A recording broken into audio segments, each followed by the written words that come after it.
பாரதிய ஜனதா கட்சியின் கள்ளக்குறிச்சி மாவட்டத்தின் சார்பா 12வது உலக யோகா தினத்தை முன்னிட்டு யோகா செஞ்சு அதோட பயன்களை விளக்கி யோகா தினத்தை கொண்டாடினாங்க. கள்ளக்குறிச்சி சேலம் ரோட்ல அமைஞ்சிருக்கக்கூடிய தனியார் மண்டபத்தில் பாரதிய ஜனதா கட்சியின் கள்ளக்குறிச்சி மாவட்டத்தின் சார்பா மாவட்ட துணைத் தலைவர் பாலசுந்தரம் தலைமையில் 12வது உலக யோகா தினத்தை முன்னிட்டு சிறியவர்கள் முதல் பெரியவர்கள் வரை யோகாசனம் செய்து அந்த யோகா குறித்து என்னென்ன பயன் அப்படின்னு எடுத்துரைத்து பயன்களை விவரித்து யோகா செஞ்சு கொண்டாடினாங்க.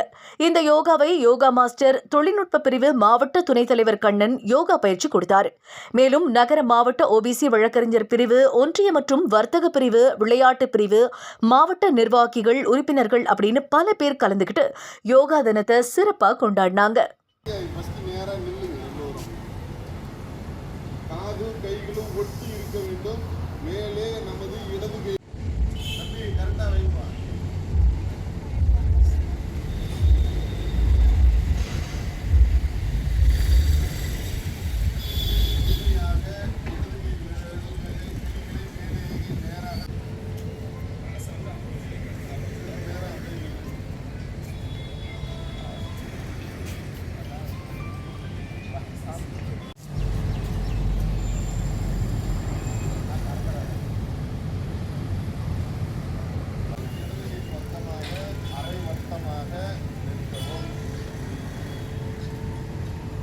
யோகாசனமானது நமது கிட்னிகளுக்கு ரொம்ப நல்லது.